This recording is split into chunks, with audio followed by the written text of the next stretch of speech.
social motivation for the creative class. I'm your host, Tim Fulton, here with Chef Marcus Meecham. I want to get his resume out of the way quickly so that I can put my phone down. Formerly of the Corazon Club and Spa in Dublin, a sister company of Target Fields. Kosher catering in and around Columbus with Lauren Birdie. J. Lou in Dublin and Worthington, Von Jazz in Worthington, Latitude 41, Barrio, Bodega, Craft House number 5. Ladies and gentlemen, please welcome Chef Marcus Meecham. Yeah. Yes, all 10 people clapped. That was perfect. How did you start? How did you start in the culinary arts? Honestly, when I was a young kid, it was the fear of missing out. So I see shows, I see people making food, and I want that. So it's one of those type of arts where if you can go to a store, you can buy it. If you know the recipe, you can make it. It's not photography. It's not, it's not running a school. It's basically pick it up, find it, and make it, and make it your own thing. Are you saying that you were drawn to it because of its accessibility? Is that fair to say that? Or is that not at all what you mean? Honestly, there's this time that I always go back to when I think about culinary arts, and we're eating hard-boiled eggs at the table. It was weird. And I remember I'm taking an egg and I have mustard. And I'm drawing a smiley face on this egg. My dad's like, "You can eat that shit." And I'm like, "Yeah, of course I am. This is why I'm drawing a face on it." There's nothing wrong with making something pretty before you eat it. I'm making it pretty. Right. So that's where it started. All right. So your college degree is in kinesiology. Yeah, don't study that shit. Can I get your hand off the top of the microphone? Sorry. I'm not doing that. Because I can't hear kinesiology.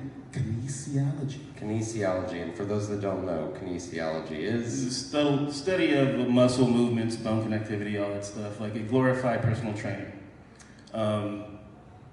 It's pretty cool if you like sports and you like college at the same time and you want to waste money and you don't know what your end game is. But from that, I trained police science students, paramedics, to get through this grueling challenge of running a mile at a certain time, doing this many push-ups, all this stuff. And I hated it. Hated everything about it. I'm forcing people to get through this little segment of their life so they can be cops or be nurses. And at that time, even the nursing department where I was at, you walk outside and everyone's smoking cigarettes. Everyone didn't care what their profession, they were the opposite of what their profession was. So I was like, this is all hypocritical bullshit. And when I started working in restaurants, people come to you. People come to you. They want a nice experience. They want something special. They're coming to you for a reason. So the instant gratification of being a part of a restaurant, being a chef, and putting your food out was very appealing. And so how did you come up in that? How did, when you start, where did you work when you first started? What was the first kitchen that you worked in? The first kitchen? My mom's kitchen. Okay, what was the first time that you got paid to work in a kitchen? I would say it was this place called Shisha Cafe in Athens, Ohio, on the campus of OU. And I think people were eating a lot more food for a different reason in Athens. They smoke a lot of weed in Athens. Yes, can we say that? All right. So yeah, weed smoke's in there. Everyone's eating hummus and you know, baba ganoush, you know, hand food. They work with their hands well. So yeah, it was there. I worked at Casa Nueva. So this place is what places want to be here. Like North Star in Columbus wishes they could have like a 30-year run like Casa. Like farm to table, they've been doing that forever. That's what they do. Using local breweries, Jackie O's. So I worked back then in that time, and then, you know, worked to a point where I ended up at Corazon Club and Spa, where you know, I was completely out of my element. I didn't know how to please the business owners or the customers. I didn't know what I was doing. But I learned. You know. Is that where you think that you learned it? That's where I learned how to adapt. That's where you learned that you didn't know that aspect of it, and you learned how to appease to the point that you needed to. Yeah, that's where I learned how to. Honestly, like there's this time when one of the investors was like, "Why do we have?" This is verbatim. Why do we have a black guy making Irish food? I'm like, motherfucker, what? I'm like, I can make this. Like the food is there, you know, the ingredients are there. I could do this. Does it taste okay to you? It was bland. I'm kidding. Not enough spice. No, I'm being ridiculous. Yeah, so at that point, that's when I was like, I can do any of this. And this is after I already worked at a Mediterranean restaurant and did all these other things. So I'm like, I'm just gonna put as much as I can under my belt so I can just like fill it out like Trump cards. Yeah. Not the Trump with the frilly hair, but you know what I'm talking about. So multiple times, I've done some projects with you in the past, and multiple times they say, oh, well, Marcus is coming, or Marcus is coming and speaking at this event, and people say, oh, is he going to do a cooking demonstration? And having worked with you, I know that that's exactly the wrong question to ask, because there's a lot to what you do and what your role is and what you view your career as. Talk a little bit about what a chef does. I'm gonna end it there. What a chef does. So that's it? That's... I can make the question longer if you want. I want to hear more. There are so many aspects to a kitchen and to a restaurant. Yeah. Tell me, what are the aspects that someone coming in, sitting down in a restaurant wouldn't know? Well, first of all, the food just doesn't appear. We source it out. But before that, before you can even think about the food part of it, think of the staffing, think of the training, think of the chef-driven restaurant. I'm putting my name on every dish that walks out this window. Define chef-driven restaurant. Chef-driven, it's, well, you know, that word's thrown around just the same as like farm to table these days, but chef-driven is, you know, a true creative head.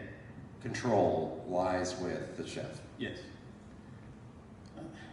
You already knew the definition? I know, it's an interview. I'm trying to distribute information and make other people aware. Well, if I'm not good enough, Tim, so... No. So, so staffing, training, sourcing food. Staffing, training, sourcing food.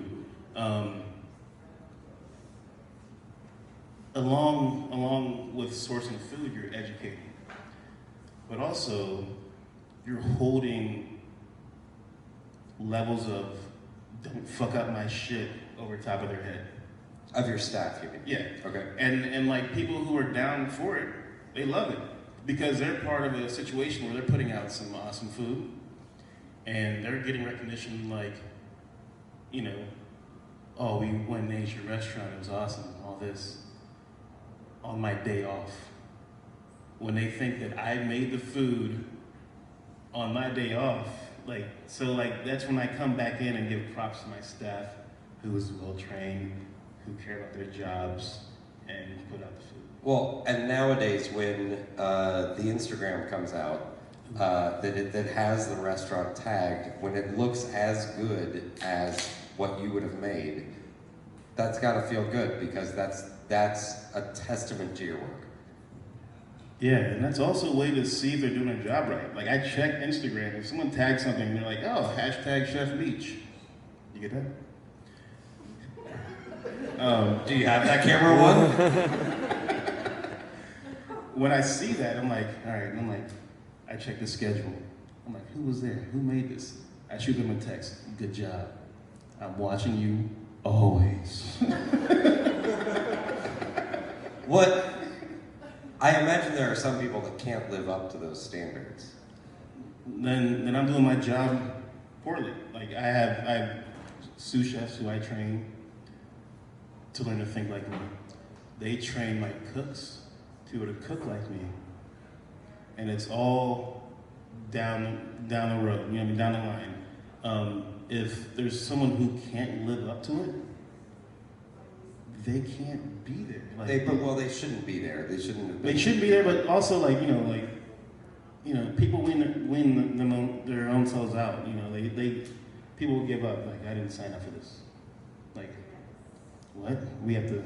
I wanted to churn and burn and work in a restaurant. Yeah. That's what I wanted to do. But I have to clean mussels and make sure they're all clean before I put them on a plate. I can't just put this weird beardy stuff all in the dish and hopefully the customer doesn't understand what it is. So, given the high expectations that you've had, where do you find in your work most of your frustrations come from? Is it sort of people who, either owners or investors or managers in front of house or frankly staff, that don't understand the expectations that you have? Where, or maybe you can give a specific example of frustrations that you've had. You don't have to say where. Can you just tell me about frustrations that you've experienced at multiple places? Yeah, we'll say multiple places, but mainly multiple places. Okay. But I don't know, the misconception of, so I just got back from a trip from Knoxville, Tennessee. We went to Madisonville solely to get aged ham, country ham, smoked sausage, and bacon. But this bacon is the best bacon in the world. Benton's bacon. Benton's bacon. Alan Benton, I met him, shook his hand. His hands are strong. He's old. But so I take this bacon and I braise it, and then we sear it after that. And people would complain saying the bacon's too fatty, or they didn't know what it was. So one of my main frustrations is when I put out a product that's like prime time, amazing, and the customer is used to a cheaper product, and I can't live up to the cheaper product, but the best product I'm putting out is missing their palate. Is that part? If that makes sense. So like, I absolutely know what you're saying. Let's use bacon is the easiest example, I think, because it's like, well, this isn't how I like my bacon prepared at home. Yeah. Is sort of the trick there then to just not call it bacon, and to just sort, it's a one. It's bacon. It's well, it's also ham. No, Tim. No. It's not? By the way, we are speaking with the 5th best bacon preparer in the world. It's World Food Championships 2000. It's 8th, but thank you for that. 8th best bacon preparer. Thank you for that. Yeah, I think I would have got a ribbon. I think I just left like broke from Vegas. But Yeah, we got you there. but all right. So bacon comes from the belly. Hams. Oh, Get it now? I didn't know that. All right, cool.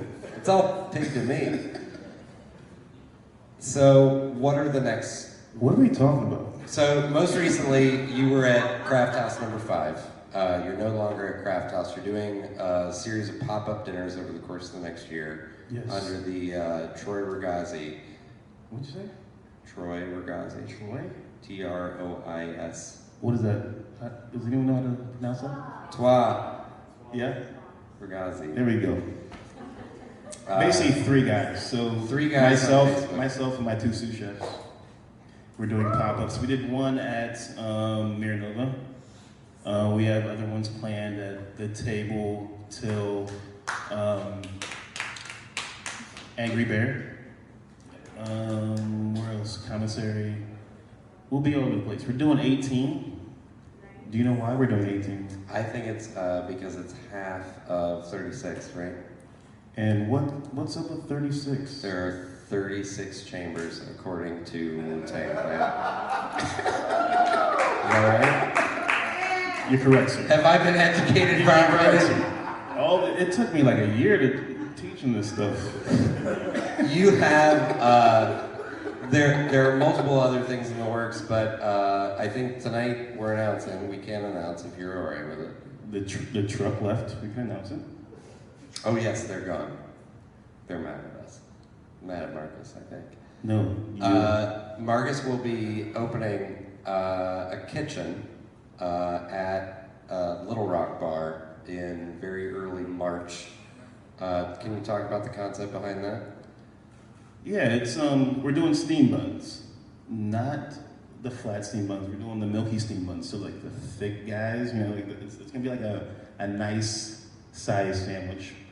But I'm doing one traditional style with like pork belly, but all the other ones are like I'm doing a southern fried chicken, but I'm doing the chicken differently. I'm gonna actually talk about it because I'm doing this in Taste Made. I'm sure he's gonna talk about that later. But it's a ramen fried chicken. So I take dried ramen noodles, puree them to a powder, add the ramen spice to it, use that as my batter. So like when you eat it, that's something I do with my food. It's like you can relate to it, you know what it is. Like when you're at your brokest time, you love it, but now it costs $8.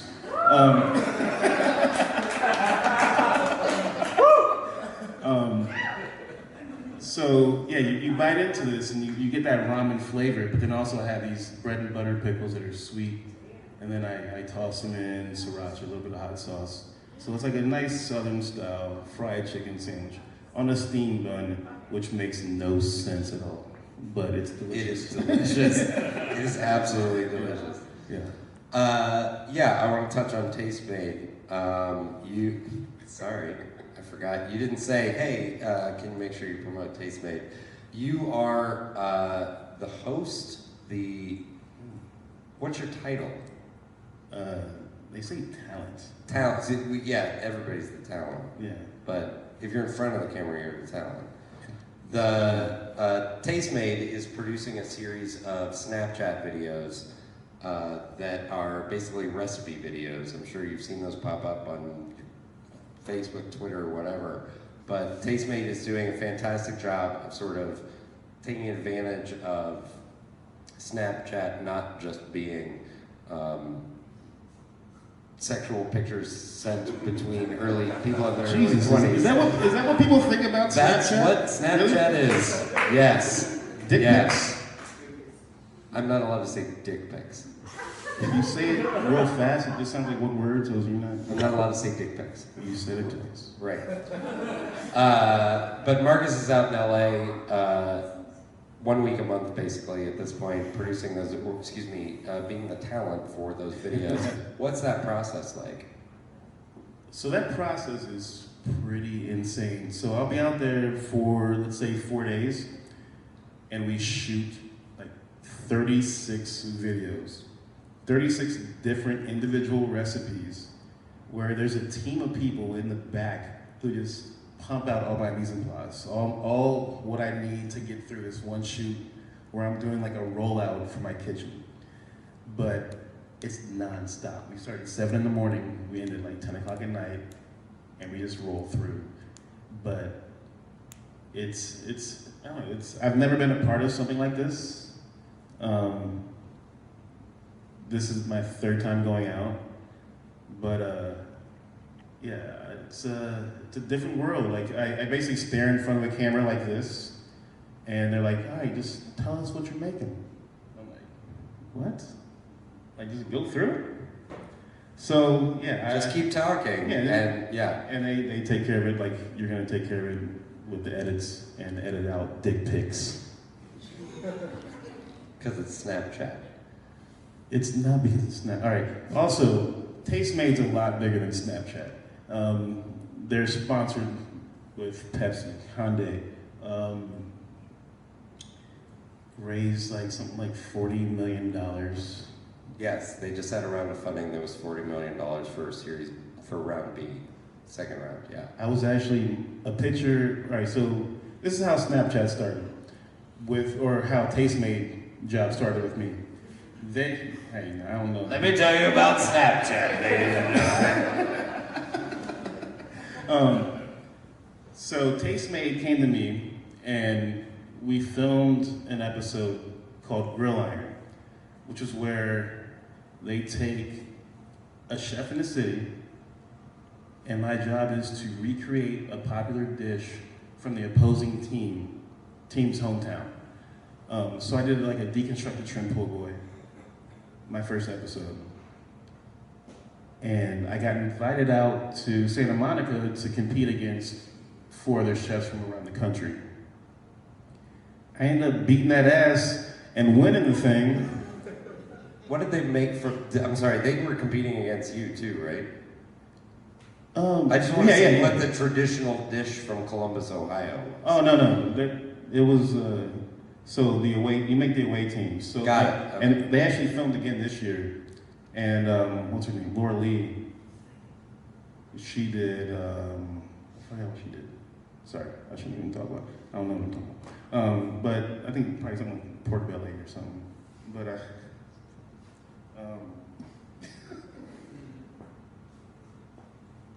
sorry, excuse me, I'm thirsty. So I ended up winning this major competition throughout the United States, and they offered me to come back and do these Snapchats. It was brand new for them, so they didn't know what they were doing. We were all kind of learning. Even the first episode we filmed of Grill Iron in Columbus was their pilot. So they used my episode to sell it to other chefs in the country. And I ended up winning, and then Snapchat happened. Am I rambling? Am I rambling too much? All right. You're good. Then Snapchat happened, and they, we worked together well. The crews love me. I'm doing my own style of food in front of, the world now. I get tweets from Japan asking me how to do my braised bacon. First of all, I tell them they don't have the best bacon, so they can't really make what I'm making. But after that, they don't care. They just want to make it. But I'm like, it's weird. It's weird to have this connection around the world over food, but it's necessary. It's art. Food is art. Yeah, I shouldn't have said it. I lost my train of thought. Sorry. Marcus, thank you so much for being here tonight. That's it? Yeah. Sweet. Thank you. I knew if I ramble, I could get through this. Yeah.